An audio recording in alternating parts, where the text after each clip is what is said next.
There it is, PKN, episode 168. We were just talking about UFC 217. Oh, it was amazing. It was amazing. Chiz kind of paid his debt in that I guess he paid me for no reason 3 months ago. Well, he paid you because you were going on and on about me not having paid you yet. So he paid me on your behalf, and Yeah. now he's saying that's his payment to me. Well, God, you guys are terrible about paying. Well, it's more that you were just, you were I making wanted a real to be big paid deal for out my of it. winnings. Yeah, I was making a big deal. No, this is it. See, the thing is, I want to actually make bets. So, like, if you win, I will actually pay you. And if I win, I should actually get paid. It doesn't work the other way. It doesn't work like if I pay and then don't get paid, and like that's not fair.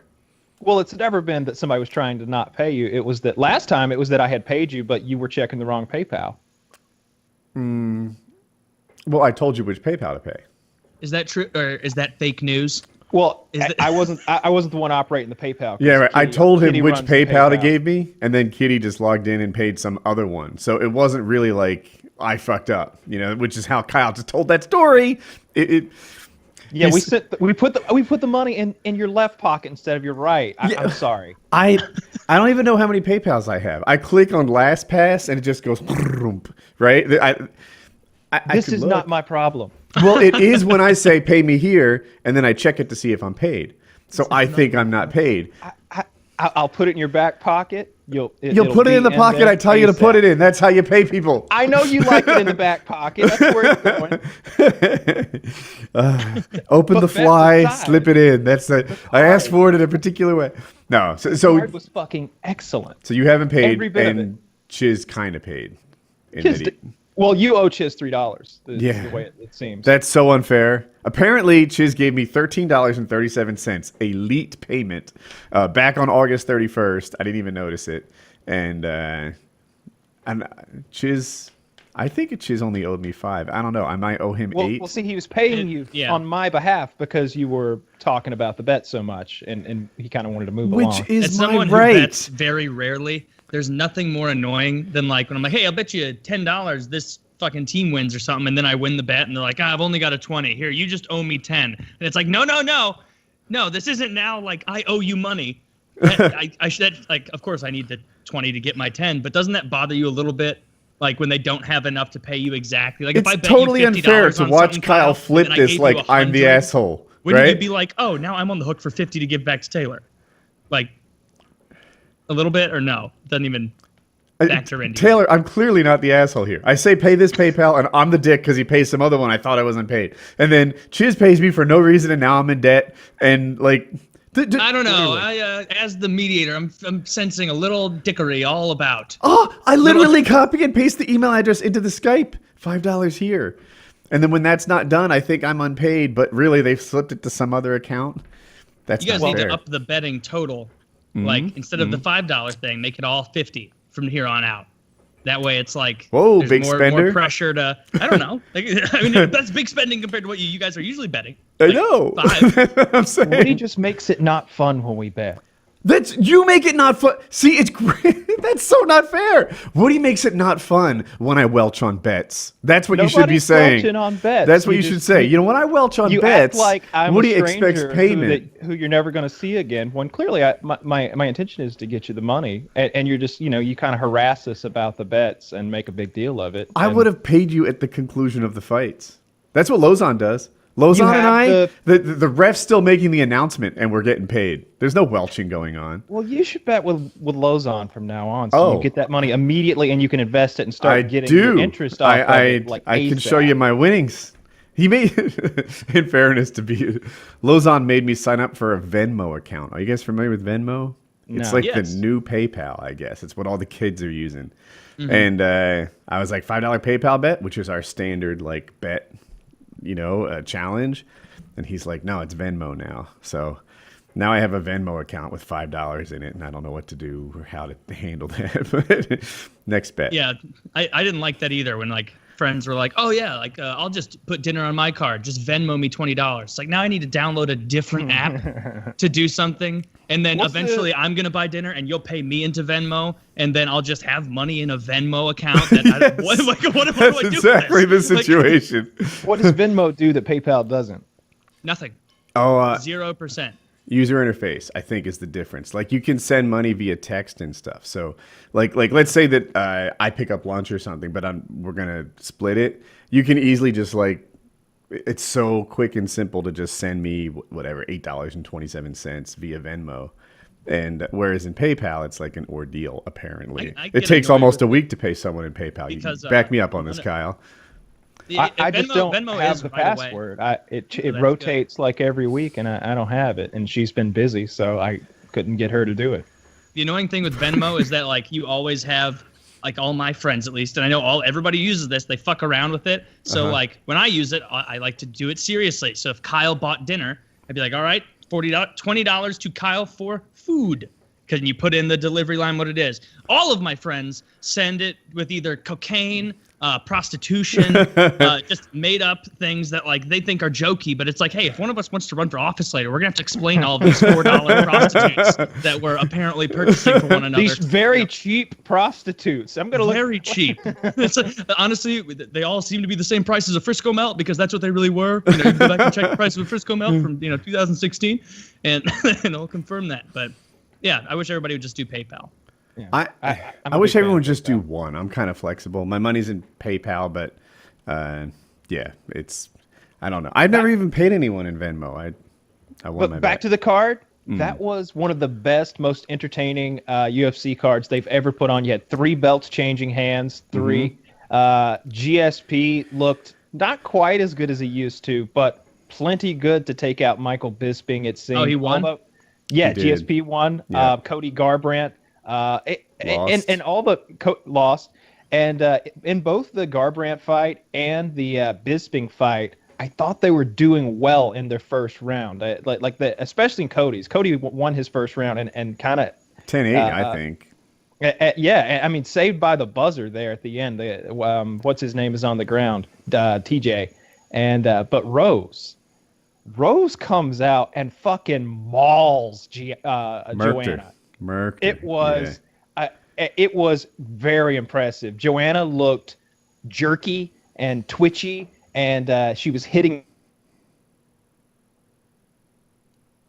maintaining perfect distance and then throwing feints everywhere and then lunging in with lefts and rights and just knocks her down and then submits her with strikes. It was a complete dominant victory in the first round. It was very fun to watch. Rogan is screaming, like losing his fucking shit. The whole crowd can't believe it. Joanna doesn't know where the hell she is. And Rose is just like, I'm just a regular person, y'all. Just try to be nice to each other.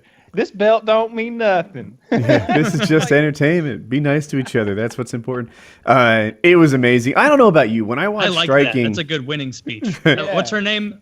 Rose Namajunas. All right, she's one of my Namajunas. favorites now. all right. I should watch the fight. Her Yeah, she's her Lithuanian, nickname is Thug. Yeah, she's got Lithuanian. Yeah, that's where the name comes from. They all Oh. got fucked up last names. She's American though. Because Yeah. Taylor might not know. What was I gonna say?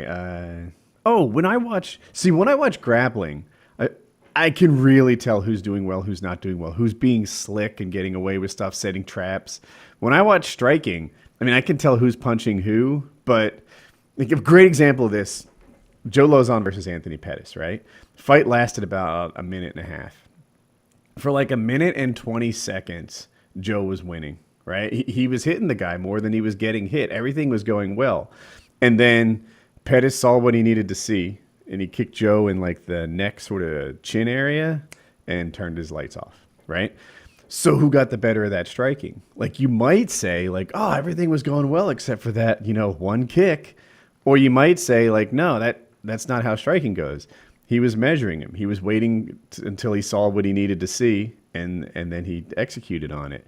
So I was watching Rose, the Thug Rose, let's call her that. I was watching Thug Rose do her thing, and I'm like, yeah, but she's not as good a striker, right? Everyone just knows that she can't beat Joanna Champion in striking. So God, you know, she Joanna, must be former champion. she must be. That's a nickname people give her. But yeah, Joanna, ex-champion, whatever. She must be measuring her. She must be. Oh yeah, that she knocked her down. I bet she didn't mean for that to happen. And then the second knockdown, she didn't let her up. Yeah, she just and those lefts. The thing is, you can really punch yourself out if you don't finish the other person on the ground. And Thug Rose was just burning every last bit of energy into ending the fight. And I was like, what happens if this doesn't end the fight? She'll be exhausted. I knew it was over, man. I didn't. Like Joanna was like in the fetal position, like on her knees, trying to cover up, but not doing it effectively because like her brain wasn't working well. So like her left hand wasn't over her head. And Rose is she's got one hand like holding her, and the left is just pummeling. She hit her in the head like 8 times in a row. Yeah, she did. That fast. Joanna tapped to strikes, which some people make a really big deal about. They feel like that's a cowardly way to lose a fight. I don't understand, actually. Tapping to strikes to me is just like tapping to arm bar or knee bar. You do that so that you don't get injured, you know? Like sometimes you realize it's not your night and you tap out. It depends on the strikes, just like it depends on. All right, so I'll give you a perfect example. We've seen. But I was going somewhere with that. Okay, go ahead. Yeah, so Joanna tapped out with strikes, and she doesn't know. I watched her give interviews that night and the next day saying that she didn't tap out to strikes, and that was like wow, like that to me implies that she was kind of getting beat up there. Her head's not working. She needs to rewatch the tape. She clearly tapped the strikes. Everybody saw it. Rogan saw it. We saw it. She tapped. It was, and she still insists that she didn't. Yeah, you see sometimes someone will get in a rear naked choke and they won't even try to defend it. They're just like, my way out. Here it is.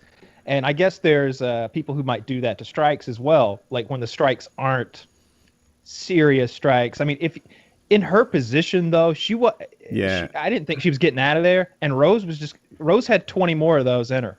You know, like Rose was gonna beat her ear off her fucking head. It wasn't gonna end well. That was wonderful watching Rose win like that. We all said before the fight, like, I wish Rose would win, but I just don't think she can. Yeah, you know. I were all of your guys' bets on the Bisping Pierre fight? 2 bets. Some were straight up. Kyle and I had a straight up bet on the Bisping Pierre. St. Pierre. Yeah. St. Pierre. Thank you. Fight. And then the other was we picked all the fights through the night, and whoever got the most right won the pool. Oh, okay. Yeah. And I just watched the ending of the Bisping GSP St. Pierre one. Right. And it's like you can tell Bisping's in trouble on like the down of that 16th elbow. Because for the first 6 of them, I'm like, how many of these are even hitting? He'll push him back and get off, and it's like, no, this is like death by 1,000 cuts right now. Where just enough of that elbow's getting through. It looks. You're totally nothing right. looks as unpleasant as losing in the UFC. Like I still have so little understanding of why you could get your ass beat like that and be like, you know what, just got to get back in the game and everything. Like I feel like watching that game tape in football in the NFL. It'll be like, hey, see that right there? You're a corner. You just got blown by. Everybody in the stadium knows you look like a fool. And it's like, yeah, but do you see that bitch getting her teeth knocked out the other night? Like, I'd rather be that guy. Like, I'll tell you what, there's no sport where it's worse to lose than in UFC. In the Bisping fight, I would, if I have to pick one of those guys to be, I'd pick Bisping because GSP today looks like shit, and he'll never look the same after what Bisping did to him. GSP got Bisping down, and his wrestling wasn't as good, and his top game didn't look as good. And Bisping's bottom game is fucking top notch. He's cutting GSP from the bottom with these elbows like he's got razor blades on him, like he's a fighting cock. He cuts the bridge of his nose open like a razor. He cuts the top of his forehead open like it's a razor. And when they get up, it's like, who got the better of that? Clearly Bisping did, because one of these guys' face is covered with blood, and the other one's like, all right, come on. You know why I like that so much? I'd rather be the guy who wins. Because people don't practice elbows, right? Like, you know, if we're regularly sparring and we both got 16-ounce gloves on, then we can hit each other. Elbows, though, like you break training partners using elbows. You can't use elbows and knees, really, in sparring. So these guys are just good enough athletes that they're pulling it off against guys like GSP when the lights are shining, having barely practiced elbows from the bottom like that. and he cut him open. And I didn't see a post-fight picture, but GSP, like the bridge of his nose was cut, There, right? and up here too. Okay. I saw 2 big cuts. I think there might have been 3. I just can't remember the spot of the third one. I think it was above his eyebrow line.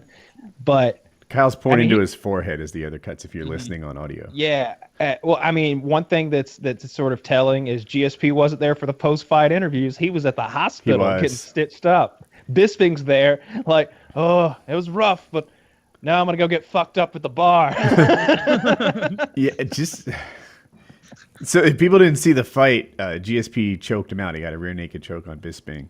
So to lose that way is a gentle way to lose. You know, like when friends choke each other out, they use the rear naked choke. It doesn't even hurt, really. That looks to be the preferred one. It's uncomfortable, but it's not what happened to Joanna. It's not getting your brain rattled around for 5 seconds until you can't even remember if you tapped. It's Friends never say, let's do the shark in the water drill. I'll pretend I'm, getting hit in the head, and you just pound me until the ref pulls you off.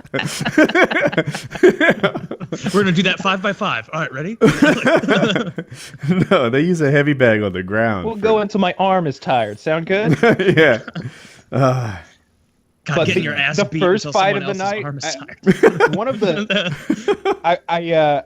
I immediately regretted our pool bet because like we were in a hurry to get the pool bet like established. Like I saw that you and Chiz had both picked your card winners, and I was like, oh, let me rush in and get this. And I knew all the fighters except for who Johnny Hendricks was fighting. I know Johnny Hendricks, and I knew that like he'd had weight problems, but I read that he'd made weight and he still looked good. And I was like, oh, this is a good sign. I bet he got a nutritionist. Former world champion, second best high school wrestler ever. People don't know that. In all time, like all the wrestlers who've ever wrestled in high school ranked Johnny Hendricks is second. You know, he went to Oklahoma in college. He's a top-notch guy, world champion, and had some trouble making weight. So now he's at 185. Kyle sees his name and a name he doesn't know. Boom. Pick the one Hendricks. You know. Yeah. I'll write Hendricks in there. Then I see who Hendricks is fighting. Holy fuck, that guy. The Latino Commando. Fucking this Costa guy who looks like he's 2 weight classes bigger and is ripped and muscular in action figure status. He failed the eye test ×5. Oh my God. He didn't look real. Here, let's make another bet. He gets busted for steroids before 2019 ends. That's the bet I'll take.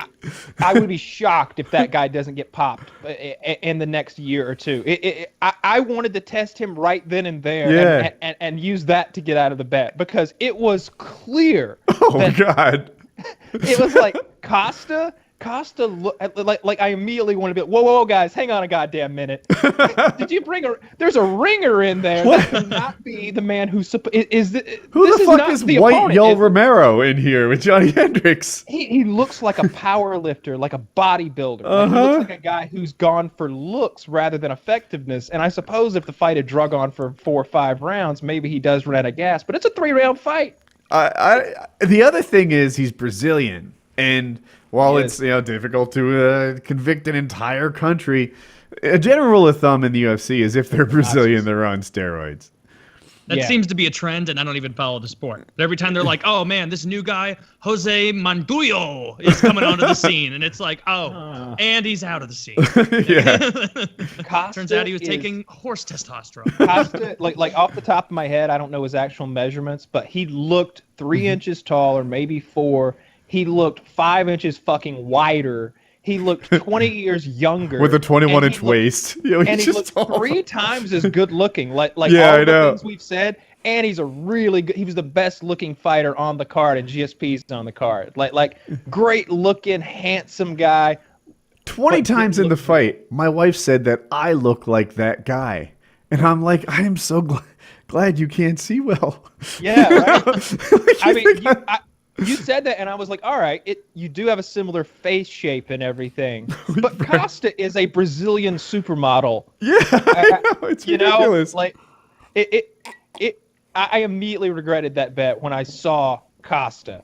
It was, I was like, gonna be a rough night for me. My wife watched the beginning of the card with me, and I'm like, you can't pick the card by by the looks, right? You know, Fedor, for example, won all his fights, and that guy doesn't look like a fighter at all. But you can kind of, right? When it gets ridiculous enough, you know, when it's some guy who doesn't even look like he trains versus some guy who's clearly on steroids. Hendricks looks like, I said it as soon as he came out. I was like, Hendricks has the same physique as Jeremy does, my friend Jeremy. Like he's got a bit of a belly hanging over his shirt. Clearly a stout guy, though. Strong. Right? You know, like this guy would pick something big and heavy up and, you know, 2 feed bags, one on each shoulder, and go to walking. Like, he looked country strong, but also like a guy who enjoyed Hardee's in the morning. He gets a couple gravy biscuits, gets a lot of sugar in his coffee, and he goes about I feel like I could attain the Johnny Hendricks physique. You have the Johnny Hendricks physique. Maybe better. I may. No, I'm definitely bigger than him. How tall are these guys? He must be shorter than you because it's a 185 weight class. Oh, okay. If you cut to 185, you would look like a supermodel too. You'd be all ripped up and. This guy Paulo Costa. Yeah. You're right. He looks like he would be the body that they use to mold like the superhero suit too. Yeah. Yes. Like his abs, like he's got a 10-pack, and you can see he's worked out so hard that those abs are starting to divide like cell mitosis because they're like, you know, we need even more here. Can we fit 20 in?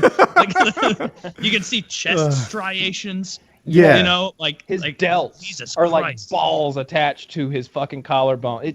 It's outrageous. Oh, you said collarbone. My brother broke his collarbone last weekend. That's not. That's a rough injury. Is it? Or how do you do it? How bad is it? ATVing, and I haven't called him yet.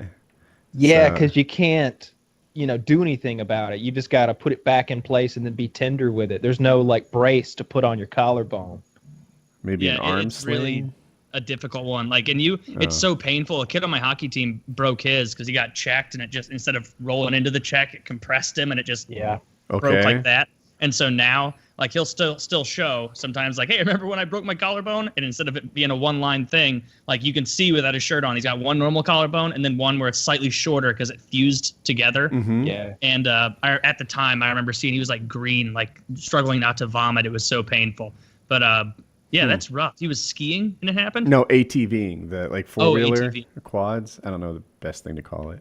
Four-wheeler. Four-wheeler, okay. Yeah, that's what, like, growing up, like that's what we always call them. Because ATV applies to so many things, and I feel like I don't know what the correct thing is, but four-wheeler is what I always called them, and we grew up with those things. Have you ever had a three-wheeler? Yes. Well, not owned it, but my friend had one, which Death is trap. half as good. Death trap. The only cool thing about a three-wheeler is you can get a wheelie and you can ride that thing all day long. You can have a lot of fun that way.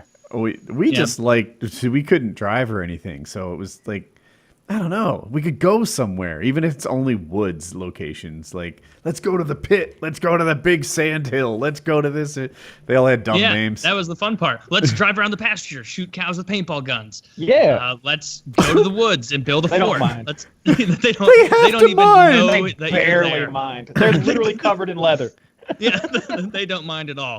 Put me in a big suit of cow skin out there and you can shoot me. I won't mind. We need to spend a brief amount of time as other animals, just so we can settle these debates, right?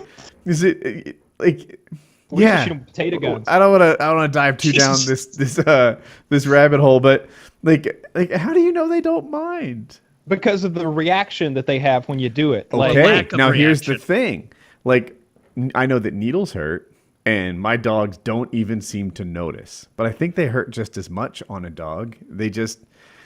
Cats, when cats fall from several stories, I'm told that's very painful. And sometimes they're injured. But they don't react because, you know, their instincts, you need to survive in the wild. And holding your arm and crying like a baby is not one of them. That's I've unique shot to cows humans. with things that do hurt them, and I've seen their reaction, though. You shoot them with a shotgun, and they get their ass moving along and get back in the field. Like we shoot our cows. Is that what with they do? Yeah. When did you shoot it with a shotgun? Shoot them with bird shot right in the ass. Yeah, like our cows have gotten out before and traveled like a mile and been on the wrong side of a goddamn highway in somebody's wheat field, and it's like, you bitches got to go home. Like, because if a car hits the cow, you're liable for that shit. If your cow is out and someone's in the highway, a car hits and everybody dies, you're liable for that shit. So, and they're smart. Like after a while, they hear and they're like, All right, we're going, boss. So all you gotta do is cock it after a while, just pump it a couple times, and they get their asses moving. And then you find the stubborn cow, and you give her a blast in the ass / pussy, and from 40 yards, 50 yards, just enough to sting the fuck out of her. Again, covered in leather. And I've also shot him with a paintball potato gun. My cousin would be driving the 4-wheeler. I'd be like riding shotgun or potato gun, and he'd ride us up along beside them, and I'd fucking blast him in the ass with the tater gun, and that's a lot of fun. I feel like that would probably get their attention more than the shotgun. Aside from I don't know how loud a potato gun is compared to a shotgun. I've never played with a potato gun. You and your friends used to shoot each other with birdshot? What we would do is take the shot out. We'd either load shells or we just disassemble shells, and we shoot the packings at each other because you've got the plastic packing is in there. Is it called a wadding, or is that something specific? I think both apply to the same. Kyle and his friends like were blowing their wads all over each other as kids. As you do. Packing wads, like they're the same thing. Okay. It's sort of synonymous. But yeah, we shoot those at each other, and they fizzle out after about 10 yards. They're lighter. For people who don't know a shotgun shell at all, the pellets that you shoot hurt are in a little cup. That's the packing, and that cup is made of a lightweight plastic. So just like, even though it leaves the chamber, or what am I looking for? The barrel really fast, it'll slow down. And it's shaped like a backward shuttlecock. So when it comes out, it opens up and hits the wind. So it releases all the shots. So it decelerates real quick. But yeah, we blasted each other with those because, you got a real gun now, and you can load up and boom, boom. And that was a lot of fucking fun. That's alarming. Most people don't do that. My parents would not have been cool with that. And they were cool with a lot of hoodlum shit, in the woods and stuff. We used to have bow and arrow battles. Did you used to do that? No, ever? That's dangerous. No, not real bow and arrow battles. It would start with like friends, like we'd go in the woods and build our own. And after a couple weeks of, we're 8, 9 years old, like after a couple weekends of that, you've gone from like using dry sticks that like break when you're like, why won't this work? To like you find yourself a nice young sapling or like a tree that you take down. And then eventually you start like the first person who puts a stone on the head of their arrow, that is when we had problems because the first excuse was like, guys, no arrowheads. And we're like, all right, how about round stones? That'll make it go further and it won't hurt that bad. And then one person gets hit in the ribs with one of those and fucking Ted's mom has to come over and throw a huge fit, and then we can't shoot arrows at each other anymore, and then we didn't hang out with Ted anymore. So that's what you get for being a bitch. Take your lumps. When we're pretending to be Uruk, when I'm pretending to be an archer of Rohan up there in our sheet fort, and I pop you with a good one, and you're playing the Uruk-hai, of course you go down. Yeah, he was kind of a bitch to tell his mom about it. Like, I'll get it if he needed medical care, like if you got him in the eye. But in the rib? Come on. Yeah, it was ridiculous. I bet Ted was a bitch in general, wasn't he? Like, this isn't the first time he complained. He buckled before his friends. He also complained once because we used to do this game that they probably wouldn't let you do at recess anymore. Where like I was one of the biggest kids, and there was one kid once where I like grabbed him by the arms and like where like you swing like Bowser. Sure. And you skip people going whoo, like real quick. Like we would do that, but we were in a bunch of grass, so it was safe. And then eventually I would let go and see how far people would go, and it was a fun game. Like nobody was getting hurt. Especially you. I would throw my friends. People had trouble throwing me, and so I was always down to play because they're like, "Hey, you want us to throw you?" And if they did, it was like barely at all. So I always felt safe. But then I pulled one of that kid's arms out of his socket because he wasn't like holding up.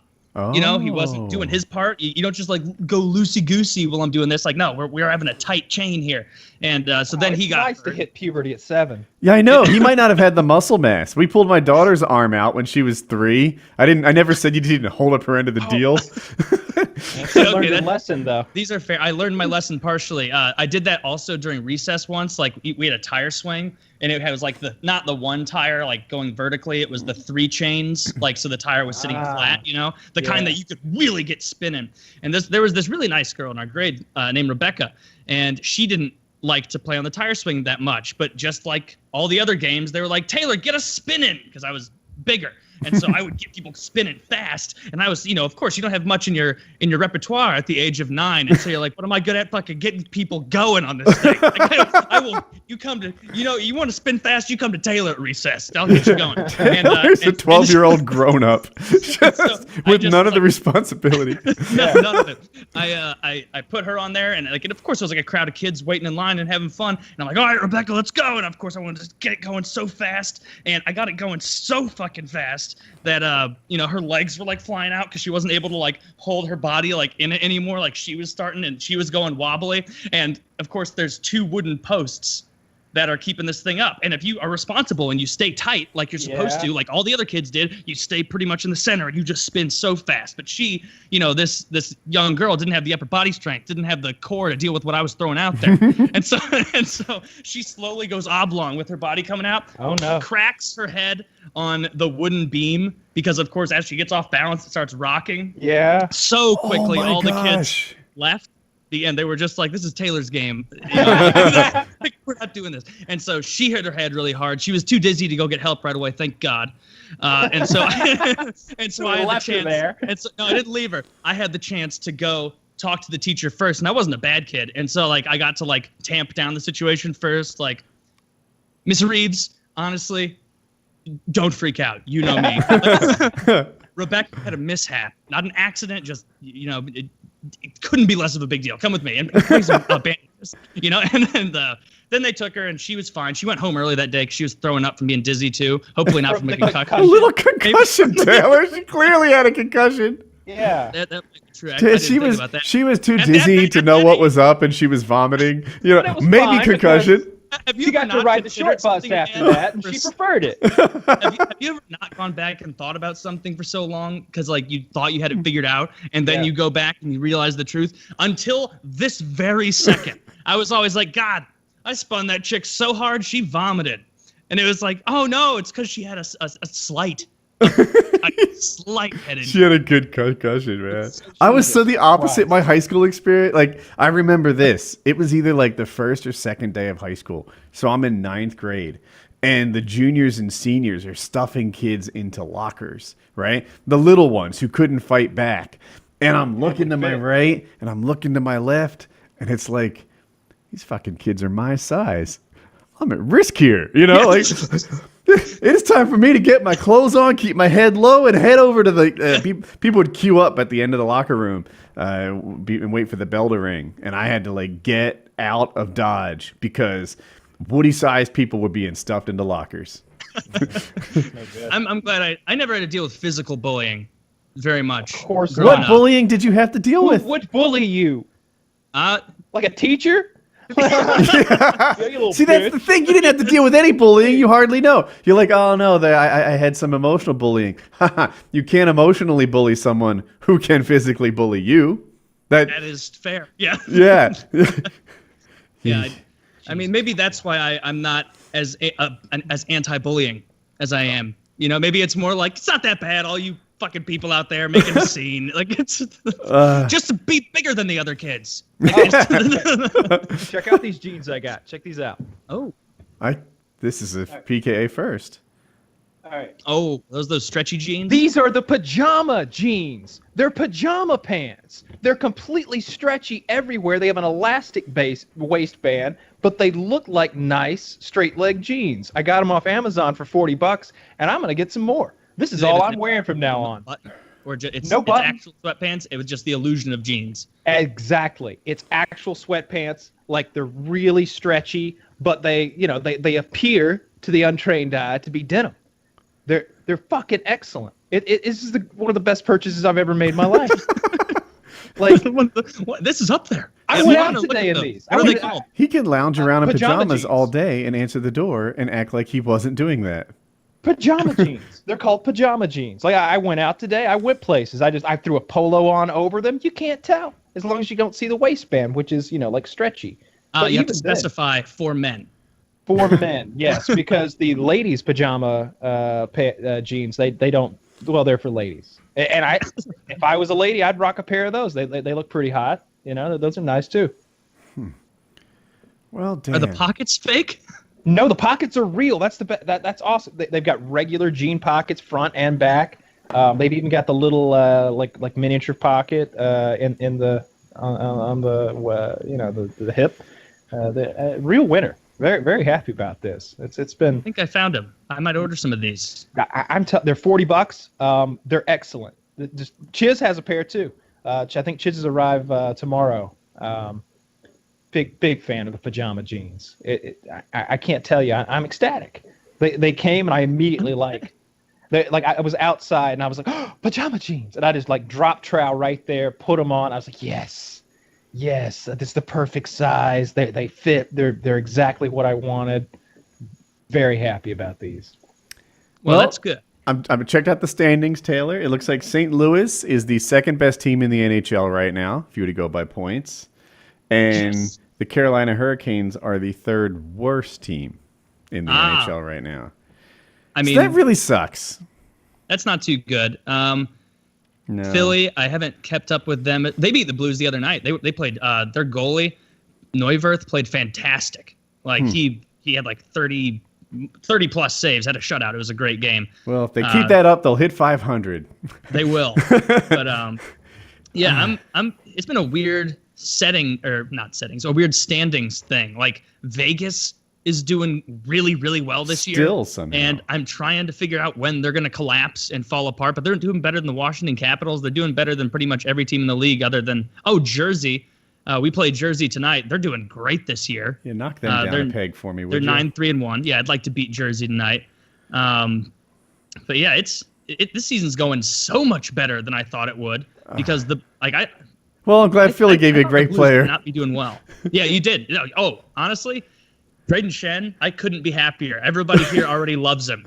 We're like, and because so many Philly fans are talking shit on, he only gets points on the power play, and it's like, no, maybe it's because you're not utilizing this dude right. You know, he's clearly not that happy in Philly right now because he doesn't feel like he's getting the time he needs. And then he comes here and we put him on a line with Tarasenko and Schwartz, and they're like one of the maybe like the second best line in the NHL so far this season. I wouldn't know. I think I'm just going by like point totals per game. I'm trying. Stamkos, Kucherov, and Killorn, or whoever the fuck is Braden Point, whoever's on that Tampa Bay line, because they're out of control over there in Tampa Bay right now, going hog wild. They're so good. So yeah, that's the only team that I think is clearly better than the Blues right now is Tampa Bay, and I kind of put them on an echelon above everyone because, like, if you just look at how many goals they're scoring, they're doing great. But their win-loss is similar, though.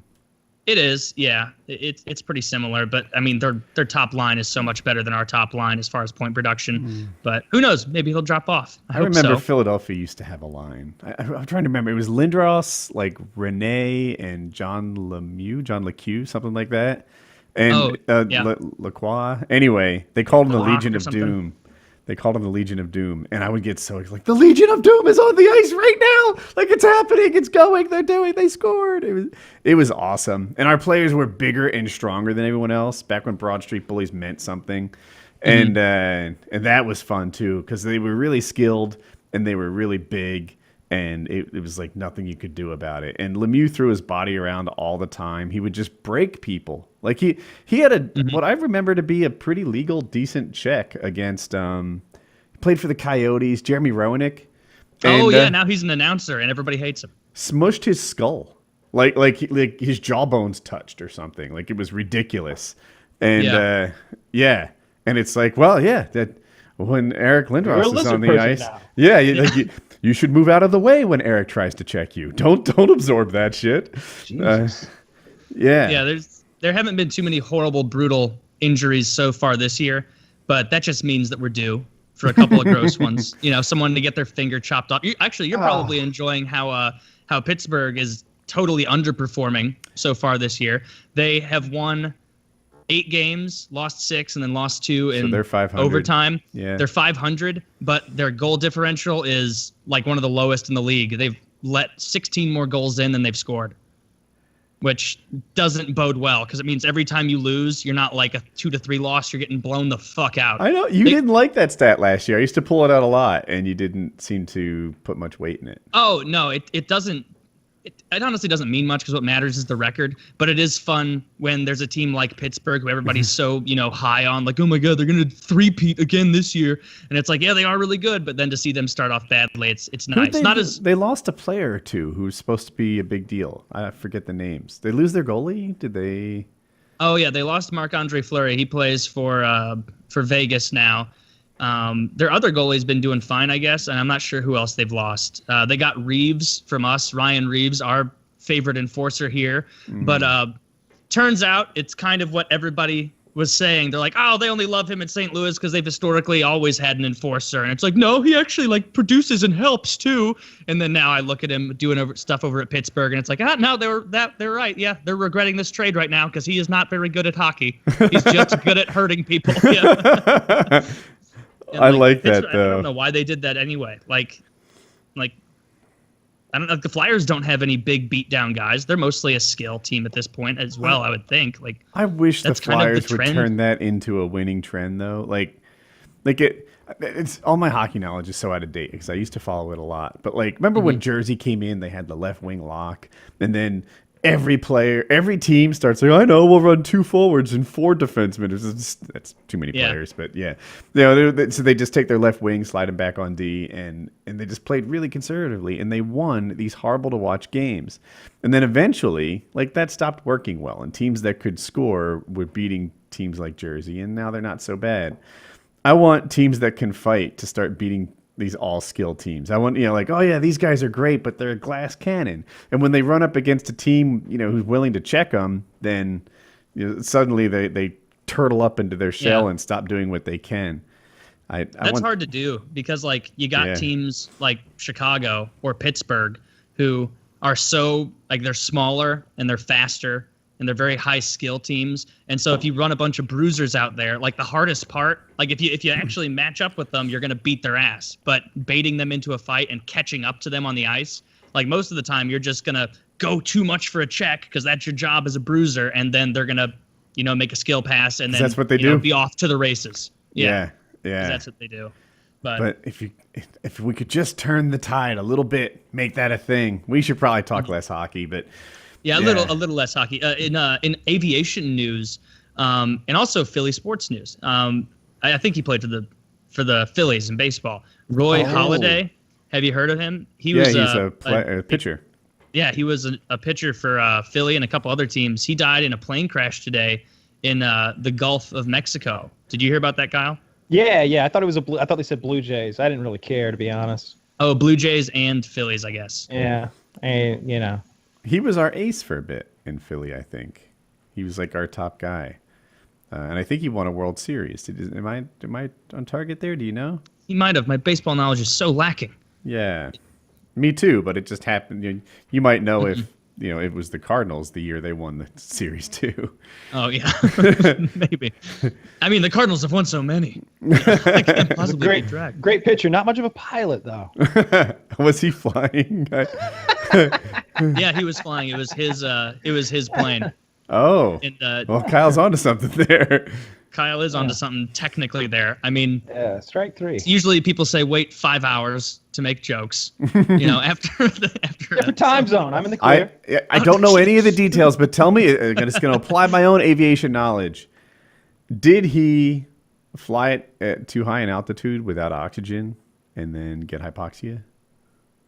I'm scrolling through the Twitter trending thing, and it's literally so yet. short of time. They probably are investigating. They don't know yet. Probably. Did he go straight for a while till he ran out of gas? Because that's an indicator. Is that an indicator that you passed out and you're just dead up there already? Or you're drunk-ish, just sort of enjoying the death. Oh man, that's a sad but also kind of good way to die, right? Yeah, exactly. To death. Yeah. Freezing to death. Oh, is that what it is? Yeah, I've heard you're not even cold after a while. It's just kind of pleasant, warm, and there's a strong urge to just sort of nod off. Yeah. Yeah. It's a peaceful. Georgia's ranked number 1 in the playoffs now. The football team of the country. I saw that. This is college according football. to those rankings, we'll see.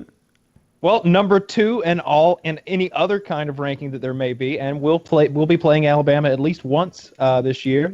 SEC championship and then national championship. So, we'll get to do it. I don't know much about college football, but for people that know even less than me, all season long, like the press and I think the coaches rank teams, and then towards the end of the season, there's like an official ranking as to who will get into the playoffs, and that came out either 1 or 2 weeks ago. And Georgia, who had been number 2 in those like unofficial rankings, came out as number 1 in the playoff rankings. And I think it's because Georgia's beat tougher teams than Alabama has. Does that sound right? We face our strength of schedule comes into play. And it's also like how badly you beat the teams you play. Although Alabama's been stomping people as well, dropping 40, 50, 60 points on people. We play Auburn this week, which is our, I think they're ranked 10th in the country. So that's going to be our, so that's going to be our biggest hurdle. After that, you guys are probably going to steamroll we could have Kentucky and Tech. Yeah, could easily have a perfect season on the way to a national title. It's within their grasp. They just have to perform. So that's real cool. And we beat Florida so bad they fired their coach. Dude, we beat Florida badly. Yeah, and Mizzou is not good this year. Hell, I wish we could have played them instead of Notre Dame. Oh yeah, Notre Dame is a very good team this year. We just barely squeezed by them. I mean, if Mizzou wins out, we could still make it into like the fucking Slim Jim Bowl or something. The Bourbon Bowl. The what? The Bourbon Bowl. That's what the Water Boy played in. The Bourbon Bowl. I haven't watched that in so long. Man, that movie's so fucking funny. I watched a clip from that the other night. It was when he's in class and the Colonel Sanders looking professor is like, "Can anyone tell me why alligators are so abnormally ornery?" And he's like, I know this. My mama said alligators are ornery because they got all them teeth and no toothbrush to brush them with.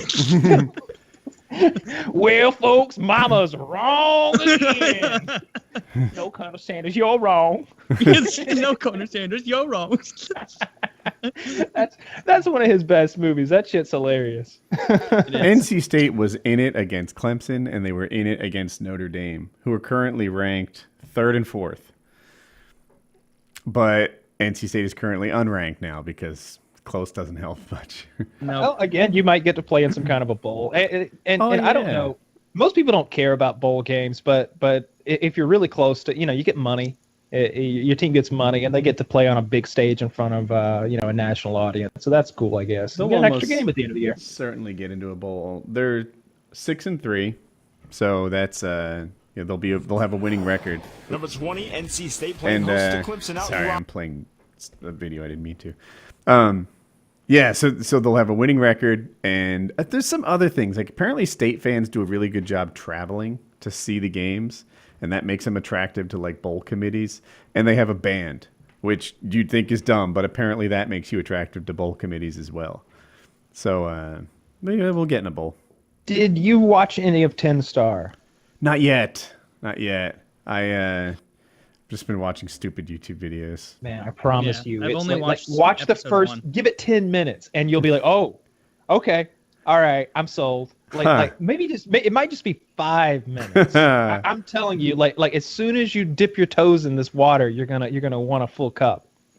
I moved from Tin Cup or Tin Star. I like that. That you're gonna want a full cup playing on the Tin Cup, brand. Anyway, I've only watched 1 episode of that, and I agree it's good. I switched over to Stranger Things season 2 to watch that, and it is not very good. In some of the things and the writing and the lines are so stupid it's distracting. Where there's one thing where like one of the kids, I won't spoil anything, but he, the one who got fucked with last season by having to go into the upside down and all that. And even last year, like, oh my God, the upside down. Like I wish the first adult they told that concept to is like, we appreciate your help here, kids. We're going to call it something different from here on out because that's stone cold retarded. I'm not going to do that. And like they asked the kid now, they're like, so you're having like visions of that other world? And he's like, yeah, like they're like memories, but they're like now memories. And then they're like, tell us about these now memories. And I'm like, oh my God, just call them visions. Just call them visions. Like it's like I'm having a memory, but it's in the present. If only there was a word for it, like a vision, something established in this sort of realm. Like no, and so now like adults will ask this kid like in the season, like, you know, any more now memories to report to us? And it's like, oh, cry, oh my god, that's so poorly written and stupid. And then some of the dialogue between the kids is like plausible, you know, or you know, suspension of disbelief rather, like where kids don't talk that way in real life as they do in shows, you know, because adults are writing the lines. But some of the ways they talk, like it's so clever and you know, tongue-in-cheeky that it's like this is you've pulled me out of the moment. 2 seconds ago, this kid with teeth problems was having trouble doing basic math, and now he's breaking out like Nietzsche quotes or something. Like no. Anyway, it's not nearly as good as the first season. Yeah, I haven't gotten into it yet. I watched a few minutes of the first episode, and I couldn't be bothered. I've been watching this show called Peep Show. It's on Hulu. Like that's the easiest way to watch it. Heard of it? It's a British comedy show that's really fucked up. They're just terrible people, and really have a hard time in life. They're just real losers. He's got kind of an inner monologue going a lot of the time, and like he's insecure because his balls are enormous apparently, and he's always scared the girls are gonna see his balls, and he's just always just never getting the girl, like getting close to getting the girl, and then like his friend will like fake OD and ruin it. Like his friend's just a real cunt. I've got another friend who's just a flaming. He's smoking crack in their apartment. He's like, is he smoking crack? Drugs are cool, Mark. Get with it. It's the times. And it's like, but the crack. It's a pretty fucked up show, and but it's, I don't know, it's easily digestible. There's not much of a storyline going on. You can watch an episode or two and then zone out. It's kind of like YouTube. I'm not sure it makes for a compelling story, but I had a really amazing weekend. I did that paramotor thing I talked about. So the mission was to launch from my house and to land at the airport where like Wilbur and Orville Wright took off. And we did it. And like we had 3 fuel stops away on the way. Everywhere we landed, we were like celebrities. Literally no fewer than like 6 or 7 people would come up, take pictures, ask questions about them. They'd see the police were coming at one of the gas stations. The cop came. If there weren't wires, he was going to stop traffic and let us launch in the street. And I had mechanical problems at one point, just a loose belt. And the guy like took me in the back of his pickup and drove me to his dungeon where his tools were. And I tightened it up in a real hurry and flew away trying to beat the sun. And it was like a life experience. Like it was just a one-day thing, but it was really cool. And then we were gonna fly the next morning, so we grabbed the hotel luggage carts where you stack your suitcases on. We put the lawnmowers on that, and it took them like a mile away to the not the lawnmowers, the paramotors, same thing. And we're like filling up at the gas station with our paramotors on the hotel luggage carts, and it was really, really neat. It was a big deal. At the hotel, a crowd gathered. Like there were like 10 drunks. I don't know why they were drunk. I got the idea it was like a bachelor party or something. Let me take that for a spin. One of them, yeah. And they're like, "Can he wear it? Can he wear it?" You know, like the one guy was really, really interested in it. So we let him put it on, and they took his picture. They said it was his birthday. That might have been a lie, but it was like, "Well, it was your birthday. Yeah, I guess put this thing on." And yeah, I don't know. Finders keepers starts running away. It was cool. Well, that sounds like a lot of fun. It's no pair of pajama jeans, but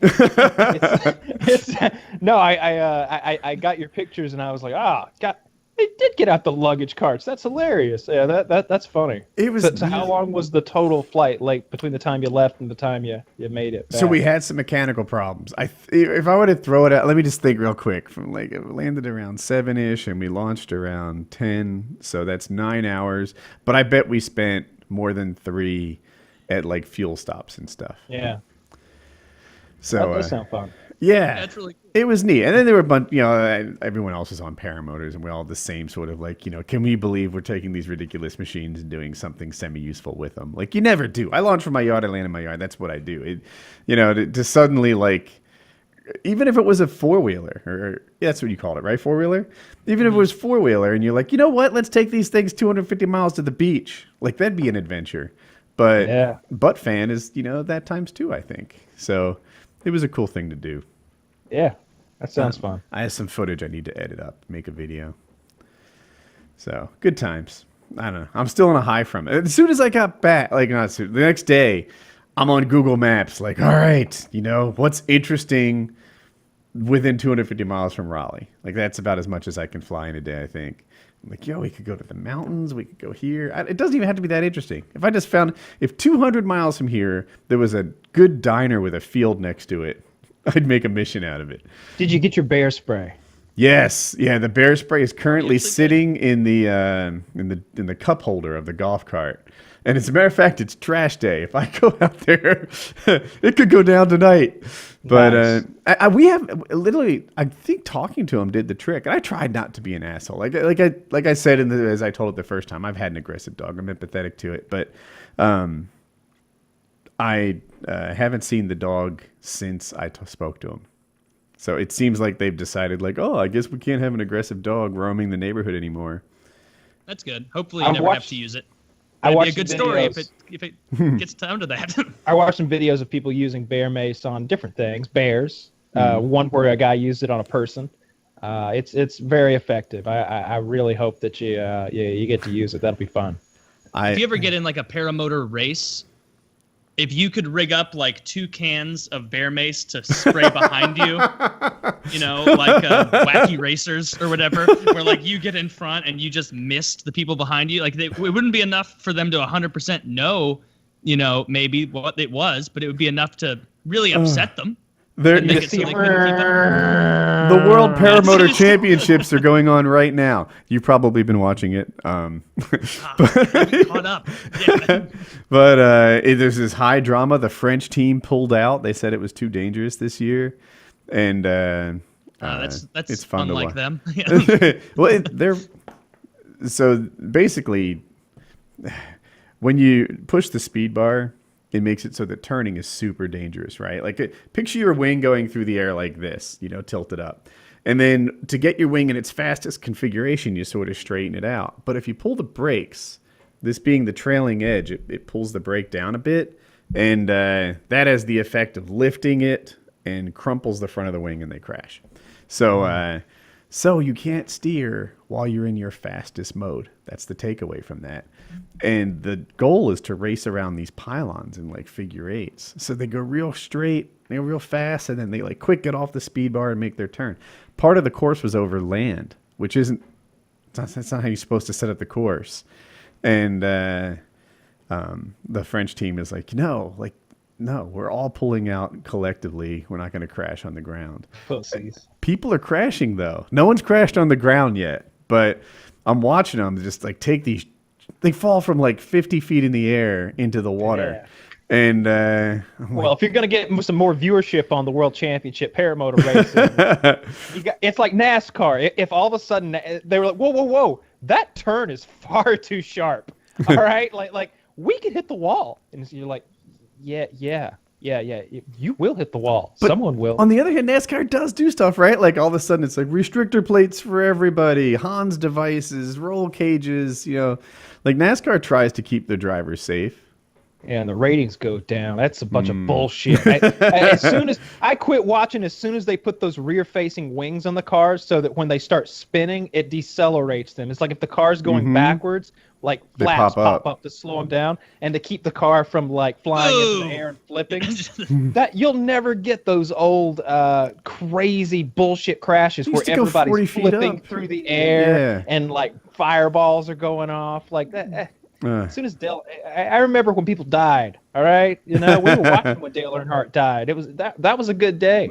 We got to see some real shit.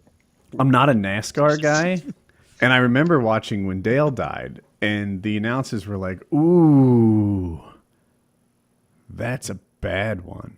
And I'm like, I don't know. It looks like all the other ones. Like he kind of hit. It's not like he went straight into the wall. Yeah, he hit a wall and then like curved and stuff. And like to me, I was like, I don't know. It just looks like all the other crashes. But they knew what they were talking about, and there was a dead guy in there. In class, the teacher was like, "This is a dark day.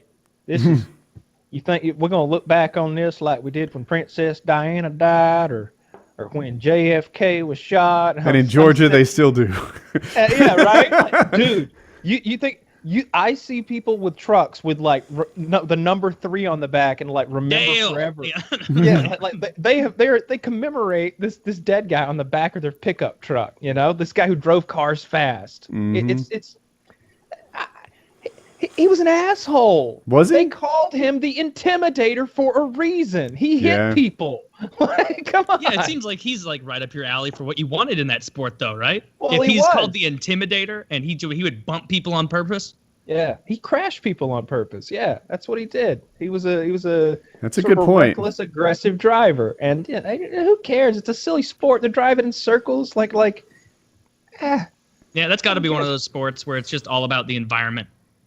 Like the environment. It's the biggest itself. spectator sport in the world, right? Yeah. Like there'd be like 250,000 people at those things. It's enormous because the track's so big. They just got seating all the way around. I've never been to one.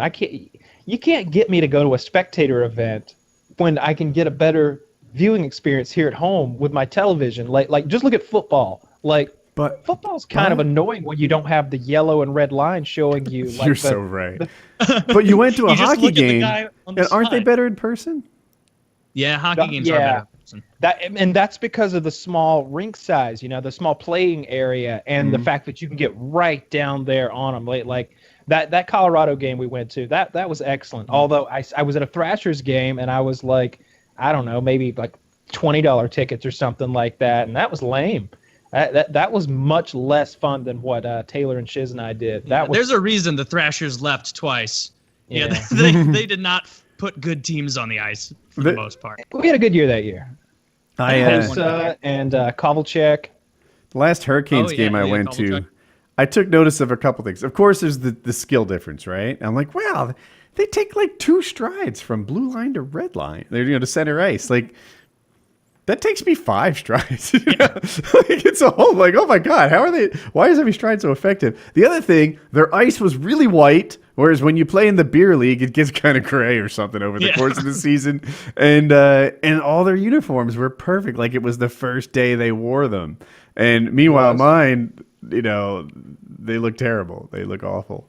I like it's annoying to me. I know I'm not paying for their sticks or anything, but like the players who just break sticks, every period, like a pass will go wrong and they'll be like fuck and break it. It's like there's $300 more. Yeah. Just break another one, asshole. Like in basketball, like you don't see them like miss a shot and get the ball back and just stab it and be like, fuck that ball, get another one out here. That is totally the parallel. Goalies do it too. Goalies break their stick over the nets, or players just throw a temper tantrum, and But you as a regular player, I enjoy the tantrum. When you don't have an outlet for that rage, you get basketball players storming into the stands and just whooping the shit out of random attendees. I'd rather watch that. Right? Hey, that guy deserved it. He was next to a dude who threw beer. That's right. That's exactly what happened. He should have known not to be sitting in the section he paid for. Yeah. I think the only equivalent to that is when in basketball when they break the glass. Yeah. Backboard. The backboard, yeah. Oh, Shaq used to do that. Shaq would sit there and claim that he did the physics on what it took. Like mass times velocity equals force, and it takes it. Shut the fuck up, dude. You were just grabbing the rim. You weigh 300 pounds and you reached up and grabbed something. Of course, you don't need math. Did they make a rule against it? People don't even try it anymore. Or maybe they strengthened the nets. They just strengthened it, I think. Yeah. I don't know if any of that. He used to break the backboard, and then he used to tear down the whole mechanism. Rim? Well, not just the rim, but the rim and the backboard and the arm would come all tilting over. Jesus. Yeah. There's cameramen under there. Yeah. It is a little dangerous. As fuck. He's under there. He would get it. I don't think anyone ever got hurt, but yeah. He's big. He could take it. Yeah, he would have been fine. I don't know. You're giving him a lot of credit. I think if a net falls on someone, he's hurt. You see that picture of him and Demetrius Johnson next to each other? No. He takes shits bigger than Demetrius Johnson.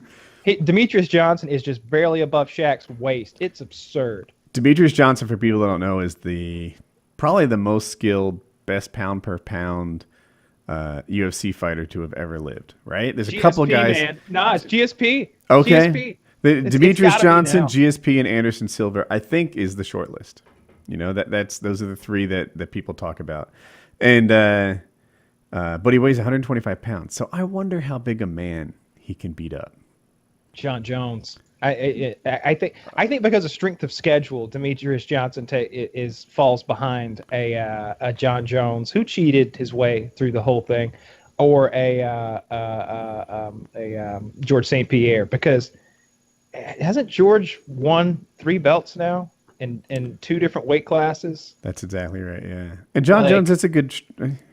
I guess I didn't count him because of the whole drug thing, but yeah. Also, strength of schedule is a funny thing, and it's not just fighting; it's any sport, right? Like Michael Jordan didn't have a great rival, you know, because he dominated. Am I right on that? Like, who was his rival? Ewing, Olajuwon, Magic, Charles Barkley. Really? Like I think of Magic and Bird, right? Charles Barkley never won a single time, right? Charles Barkley's rivalry with Michael Jordan was much like my own, completely winless.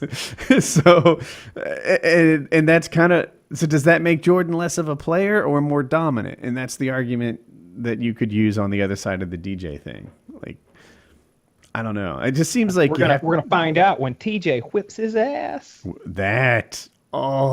if people don't know, TJ fights in the weight class above 135 as opposed to 125. And he thinks he can make 125. And he called out Demetrius Johnson, DJ, and he said no. He didn't want to fight. He wanted to fight a guy who was always in his weight class so that he could, I think, break the consecutive title defense record. Well, he did it. And now he's talking about a money fight, and TJ wants a money fight. And he's like, look, I'll go down to 125 and I'll whip your ass. Man, if he beats the scale, I want to see that fight so bad. Yeah, I absolutely do. That'll be a big fight. He talked about how he'd do it. He's like, yeah, I'd have to lean down. I'd have to, lose some of this muscle mass. But I can absolutely hit that weight. And I think he can. He looked incredible. TJ looked incredible in the ring. Maybe better than Costa, just a miniature version. His core is just absurd. Like every bit of him is absurd. TJ looked amazing. Interesting thing about TJ. Oh, I'm sorry. I thought there was a break. He could shed that weight and get down there. He never looks bad, right? Like if you catch John Jones between fights, he doesn't even look that athletic. He gets straight up fat. There's a couple other guys, who just they get into shape during camp. TJ just lives the lifestyle of always being really, really fit. And yeah, I don't know. I don't know if he can do it. He says he can do it. So what do I know? I want it. I want it. I know I want it. Yeah. I want TJ to get whooped. Or I want Demetrius Johnson to lose. To lose. That's what I want. I like these super fights. I'll tell you what I want. What I really want is GSP versus Conor. I want GSP versus Conor. I want that fight at 155. At 155, I do too. GSP says he can make it. I don't know. Yeah, that's what I want. And like Rogan was talking about this, he's like, because they were shitting on Madison Square Garden. They're like, it's old and run down. He's like Muhammad Ali doesn't fight there anymore. Like that's it. There used to be amazing things there, but like not anymore. Rogan was like, Rogan started talking about the Coliseum. He's like, imagine that if you had GSP versus Conor in the Coliseum. And I was like, oh, that would be incredible. Like imagine like the low camera and you can see like the walls and stuff all decayed and there's only like seating room for like 1,200 people or something like that. So it'd be this small crowd of. Isn't the Coliseum also the name of a giant football, like where USC plays? I have no idea, but I'm talking about the real Coliseum, like in Rome, right? Oh, I wonder which one they were talking about. They were talking about the ancient Coliseum as well. Okay. Yeah. No, when I heard Coliseum, I'm thinking that 80,000 seat place where I think. No, I'm going the other way. Yeah, we're going to the ancient Coliseum, like where Bruce Lee and what's fucking Hakeem Olajuwon? No, Kareem Abdul-Jabbar. It's Chuck Norris. The white guy, Chuck Norris. Yeah, Chuck Norris. In I can't remember which movie, but Bruce Lee and Chuck Norris fight in a fake Coliseum. It's so bad. It's like forward screen projection or whatever they call it, where they like fake that they're in the Coliseum, but like Oh man, I would love to see something like that. I don't know if it's not feasible, I guess. But GSP said he would come back at 155, like when he was teasing this whole comeback, like in like February or whenever. I think he could make 155. He just seems like such a professional. He said he was small for 170. He never seemed small to my eye. Yeah, he's so jacked. But apparently, really muscular guys can drain more water, cut more weight than fat guys. So. And the muscle's more dense than fat, so you know he could lose the muscle too. He would have to. It would be interesting. I want to see. Oh my God! Imagine if that's the same card. DJ versus TJ, GSP versus Connor on one card. Yeah, that'd be incredible. Yeah, I love that. And then you get, maybe do that Rose Joanna rematch, because that's got to come next for Rose. They got to run that thing back. They got to do that again. Yeah, usually when there's a rematch, the same thing happens. But it's like, well, that wouldn't happen again. That was a 1 in a million, right? Yeah. Right. And I don't know. Rose comes flying arm bars, and you're like, oh, okay, all right. Did you see the one where Rose won by flying armbar? Yes. So for people that don't know, Rose has a YouTube channel, Hyper Die. She doesn't really do it anymore, but she used to. And 4 or 5 years ago, they vlogged their whole day on a Rose fight night. And there she is ahead of time, like nervous and such. And then they get the fight. Her fiance, Pat Barry, boyfriend at the time, was just so excited for her win. It was so genuine and so awesome. You love it. She won by flying armbar, if I recall. And after the fight, she's just crying with joy, just tears, like can't believe how great things are. She's really sweet. I've liked her since before she was in the UFC. Did you see her fight against the Karate Hottie? Yeah. Fucking face kicks her and then rear naked chokes her, and there's blood just oozing out of her nose. That was hardcore. Her fight against Paige Van Zandt was one of my favorites. Good, yeah, I enjoyed that too. Paige needed a good ass whooping. I don't like that. She's just a pretty face to sell Reebok shit. I like when she catches a good ass whooping. Oh, I like Paige too. I've never seen Paige ever give an interview where she didn't come off as really nice and likable. Yeah, of course she's nice and likable and pretty, but I'm watching people beat each other's skulls in. Like that's what I'm here for. Like she's pretty good at that. Well, not against Rose, she wasn't. Not against Rose, she wasn't. No. Well, actually, that fight went. Did it go 5 rounds? I forget, but I remember it being long and hard. And Paige Van Zandt did not win. It wasn't like it was a close fight, but she took a tremendous amount of abuse, and that's when she cemented herself in my eyes as a fighter. Right? Like a fighter is not just someone who goes in there, touch of deaths you on the nose, and like that. I guess that's a fighter, but someone who doesn't give up when the going gets tough. Like that's a kind of fighter. She did tap to the choke. Very fast. Like that choke went. Did she? And she went 1, 2, tap, tap, tap, tap, tap, tap. Her face was a bloody mess. And her face is her fortune. And she was just like, I was thinking that. You guys are the ones worried about this face. I'm in here. Yeah. She's a fighter. She has a fighter's heart, a fighter's soul. I like Paige Van Zandt. She's not as good as Thug, I guess, but she's a fighter on the inside. For Taylor's benefit, she is the best looking UFC fighting woman. She's very hot, and Rose is dropping those elbows on her, and you're like, oh man, if she hits one of those right, it's gonna be like a fucking battle axe hit this chick in the forehead. It's gonna be bad. I don't want to watch a pretty girl get beat up. Right? That makes it sadder. Both of those that I just Michelle Waterman, I think is her name, the Karate Hottie. She's Asian, very pretty, and this chick, Paige Van Zandt, also very pretty. She is very pretty. Yeah. I can put her on the screen for people watching the video version. That's what she looks like. She's pretty. Yeah. And she's still pretty. They heal up pretty well. They got a good cut man in the UFC. Yeah, GSP somewhere right now, all stitched up. I was impressed. I was very happy when Bisping was throwing those elbows from the bottom. I thought that was it. I was like, when they get back up, only one of these fighters is going to be able to see. If that cut had been here instead of here, that could have been the fight. I've asked Joe what is that like? to have blood in your eyes. He's like, have you ever opened your eyes in the shower? He's like, it's like that, but red.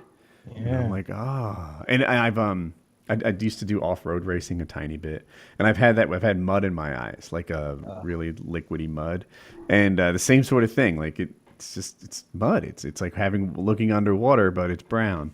I've had milk in my eyes, and That's about this. Yeah, that's very hard to see through. I can imagine. It's just like blood or mud. And so GSP was doing kind of a different kind of blink, like a hard sort of trying to clear this off blink.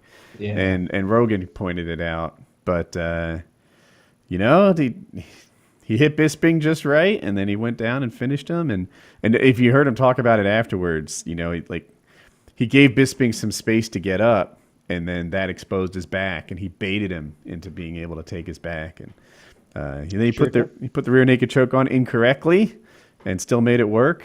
And it was the wrong side, but still his hands were hitting so well. His hands were it was way back here. Like there was nothing to grab onto. The escape was there. Like Bisping could have potentially twisted his body in it. Like that's he only controlled the side that he didn't want to roll. The side he did want to roll, GSP didn't have good control on. But he squeezed that man's head so hard his eye went I'm straight. sure if I was in that position, I'd have rolled properly. I'm sure. One of Bisping's eyes looks the wrong way because he got it knocked silly one time, and he choked him so hard that thing looked in the right direction. Bisping said he was going to retire if he lost. Then afterwards, he was like, I don't know what else to do. I really like money. So I think I'll keep fighting. It's like, he'll go fight in England on that Liverpool English card, Liverpool card, and they'll give him an easy fight. And he'll whip somebody's ass, and he'll ride off into the sunset with another check. I'm curious, Taylor. What did you just look at? What did I just look at? Can you say? It just my oven clock. Okay. In your other apartment, you used to look over every so often, and I always assumed you were looking at your girlfriend, like telling her. Oh yeah, and the time older estimate or something. Mm-hmm. And I'm like, I don't know. I guess I shouldn't have asked. Maybe it was impolite, but I had to know. Oh no, it's an oven clock, and the reason I was paying attention to it is because I'm like, it's already 7:23, and I'm like, oh no, the whole time thing. I need to switch that and fix that. It's only 6:23. There's a little look into my life, totally behind the times on my oven clock. I need to. Everything's in shambles. I need to. If it doesn't, it's again not a great story, but because it gets dark at like 5:11 now, I could totally go paramotoring, land, and still hit Taylor's preferred 6 p.m. PKN start time now. Like this time of year, there's no conflict. There are times in the summer where I'm like, if the day starts with 2, I can't fly. That's a good way to think of it for me, that we can do earlier PKN now, because I always hate this time of year because it's just depressing. Like by the time you're off work, it's just dark, and you're like, oh, well, I guess what do I want to do? I feel like doing nothing because there's no sunlight to even take advantage of. But it's been so glum around here the past week, just like constant cloudiness and rain. I think that's what's coming our way now. It started today. We had nice weather. We mowed yesterday. It rained, so we had a crazy thunderstorm roll through today with hail and lightning and trees getting blown around. Like pretty big hail. That's notable. Yeah, I don't know if I would say kind of dime sized, I guess. Like large hail. Like you could see it on the ground scattered about. We just had that scary, depressing, leaky gray sky thing. Yeah, I hate that. It's like it's hardly even like you wouldn't use an umbrella for this kind of falling mist, but. There it is. I guess it's a drizzle. There's a word for it, but somehow that doesn't. It's just enough to ruin outdoor activity, basically. Mm-hmm. Just enough. Yeah, I was toggling the windshield wipers between full, slow, and off. Yeah. All right, call it a wrap. A wrap, eh? Yeah. All right, PKN episode 168, Rain Talk.